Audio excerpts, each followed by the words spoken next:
세상에는 우리가 피하고 싶어도 절대로 피할 수 없는 것들이 몇 가지 있죠. 세월이 흐르는 것, 그리고 언젠가는 맞이해야 하는 죽음. 이건 인류 역사상 단 한 명의 예외도 없는 절대적인 법칙처럼 여겨져 왔습니다. 그런데요, 성경을 아주 깊이 들여다보면 이 법칙에 의문을 제기하게 만드는 정말 미스테리한 인물이 한 명 등장합니다. 바로 에녹이라는 사람인데요.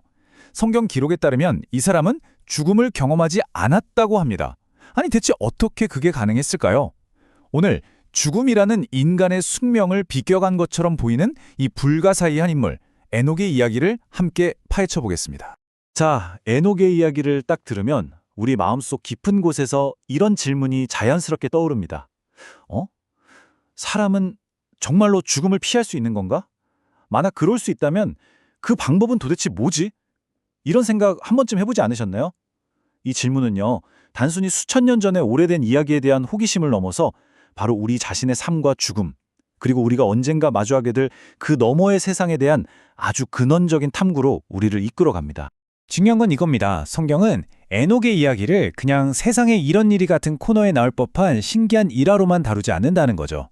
오히려 그의 이야기는 인류의 운명이라는 이 거대한 퍼즐 속에서 아주 결정적인 한 조각, 아주 중요한 힌트 역할을 합니다. 그 힌트는 바로 죽음이 과연 모든 것의 절대적인 끝인가? 라는 우리의 근본적인 질문에 대한 답을 담고 있다는 건데요. 과연 그 힌트가 무엇인지 지금부터 성경 원문을 한 구절 한 구절 뜯어보면서 직접 확인해 보겠습니다. 자, 그럼 가장 먼저 모든 이야기의 시작점이죠. 과연 성경은 이 미스테리한 인물 에녹에 대해서 정확히 뭐라고 기록하고 있을까요? 아주 짧지만 그 안에 정말 많은 의미를 담고 있는 구절들을 지금부터 자세히 들여다보겠습니다. 구약 성경 창세기에 기록된 에녹의 마지막은 놀라울 정도로 간결하고 또 미스터리합니다. 에녹이 하나님과 동행하더니 하나님이 그를 데려가심으로 세상에 있지 아니하였더라. 자, 여기서 우리가 주목해야 할 단어가 있습니다. 바로 죽었다라는 표현이 없다는 점이에요. 보통은 누가 어떻게 살다가 죽었다 이렇게 기록되는데 에녹은 다릅니다. 대신 뭐라고 쓰여 있죠? 하나님이 그를 데려가셨다고 기록되어 있습니다. 바로 이 데려가심, 이 표현이 모든 미스터리의 시작점인 셈이죠. 자, 창세기의 기록만 보면 이게 정확히 무슨 상황인지 좀 아리송하잖아요. 그런데 수천 년이라는 시간이 흐른 뒤에 신약 성경의 히브리서가 이 사건을 아주 명쾌하게 해석해 줍니다. 믿음으로 에녹은 죽음을 보지 않고 옮겨졌다. 여기서 정말 중요한 두 가지 정보가 추가되죠. 첫째, 죽음을 보지 않았다고 아주 명확하게 선언합니다. 더 이상 추측의 여지가 없게 만들어주는 거죠. 그리고 둘째, 그 이유가 바로 믿음으로 하나님을 기쁘시게 했기 때문이라고 설명합니다. 이건 그냥 어느 날 갑자기 실종된 사건이 아니라 하나님과의 깊고 특별한 관계 속에서 일어난 사건이라는 걸 분명히 해주는 대목입니다. 그렇다면 성경이 말하는 데려가셨다, 옮겨졌다는 말의 정확한 의미는 뭘까요?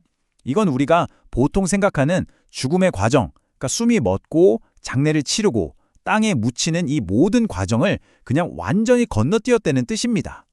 살아있는 상태 그대로, 그 몸 그대로 하나님의 임재 안으로 직접 이동한 것이죠.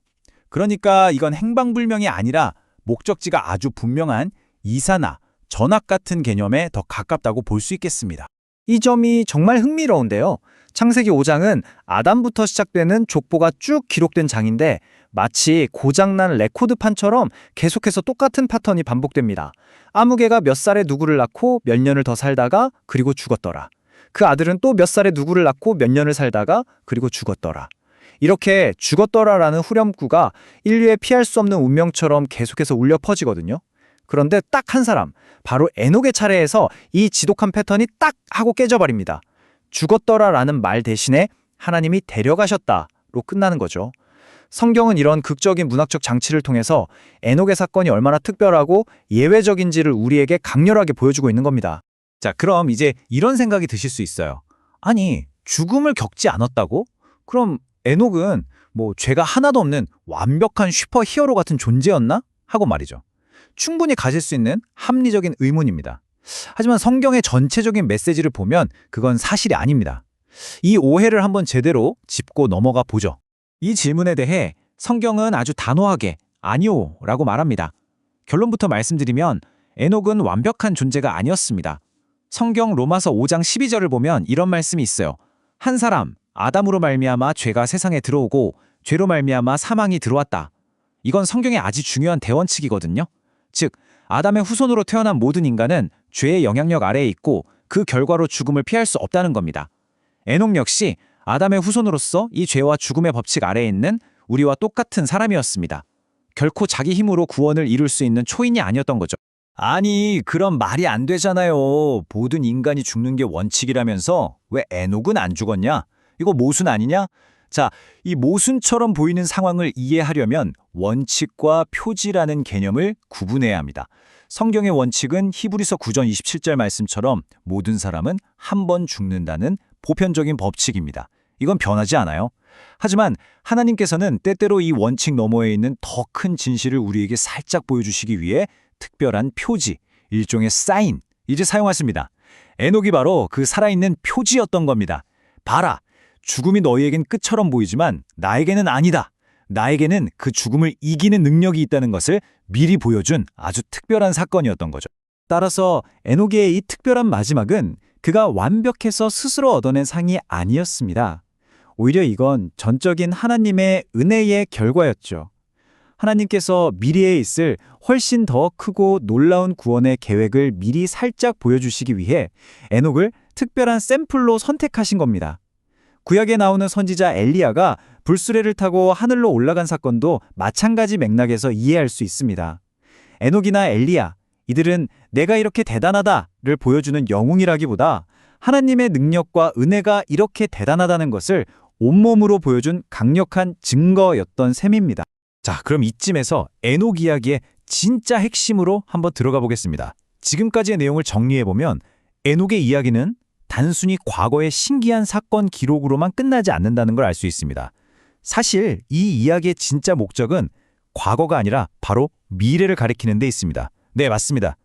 에녹은 우리에게 다가올 어떤 놀라운 일에 대한 예고편이었던 셈이죠. 여러분, 우리가 영화를 보기 전에 예고편을 보는 것과 똑같습니다. 예고편을 보면 어떻죠? 가장 흥미진진하고 스케일이 큰 장면들을 짧게 보여주면서 본편에 대한 기대감을 막 높이잖아요. 와, 본편은 얼마나 더 대단할까 하고 궁금하게 만들죠.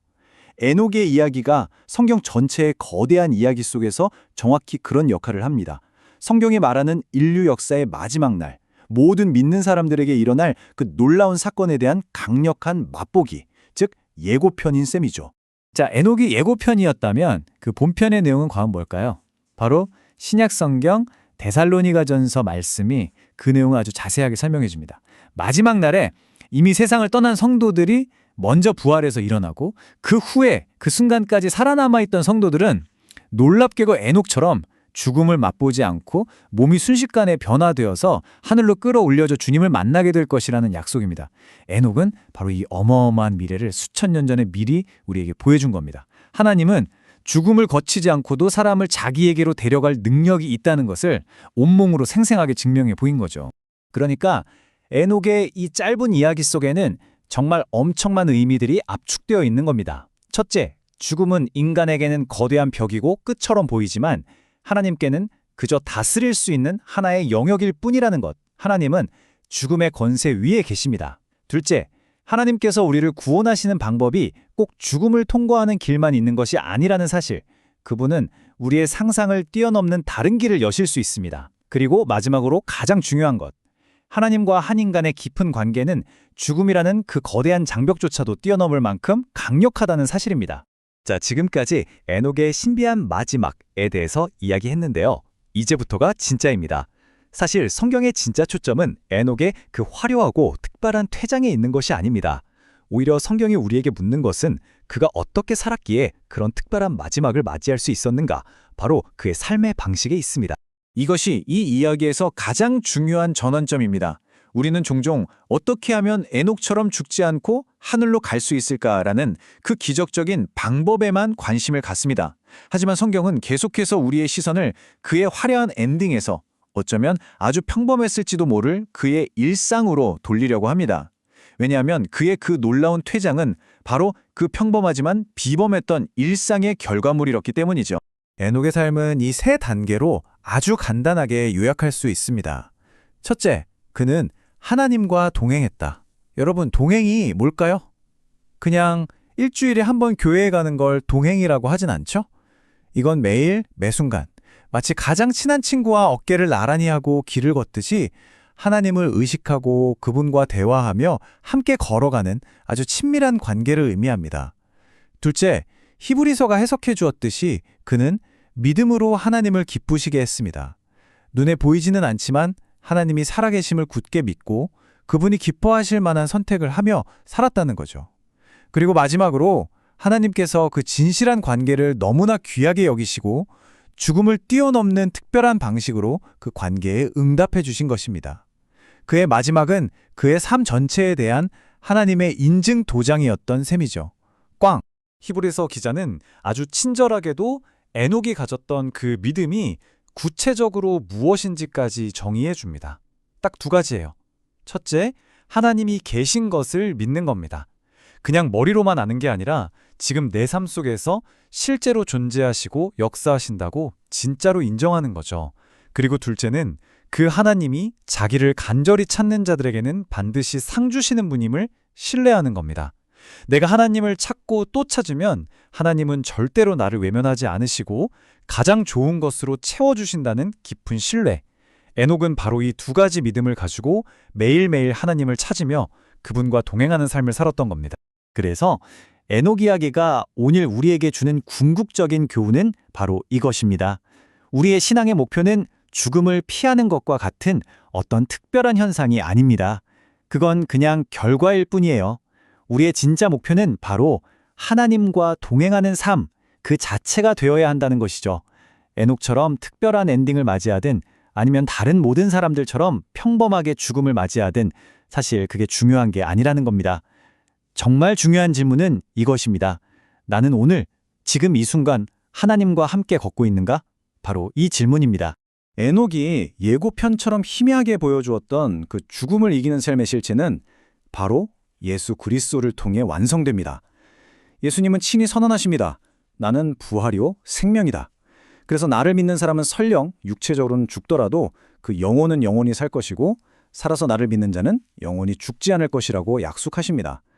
에녹이 보여줬던 그 놀라운 개인적인 사건이 이제는 예수님을 믿는 모든 사람에게 주어지는 보편적인 약속이 된 겁니다.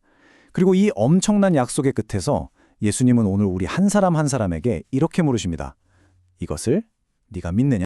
결국 에녹의 이야기는 수천 년 전 과거의 기록, 박물관의 유물이 아닙니다. 오늘을 살아가는 바로 우리 각자를 향한 생생한 초대장입니다. 죽음이라는 인간의 한계를 넘어선 영원한 생명으로의 초대, 그리고 그 초대에 응답하는 길은 어떤 신비한 기적을 바라는 것이 아니라 바로 지금 이 자리에서 하나님과 함께 걷는 동행을 시작하는 것입니다. 여러분은 그 초대에 응하시겠습니까? 오늘 이 이야기가 여러분의 삶에 깊은 울림을 주었기를 진심으로 바랍니다.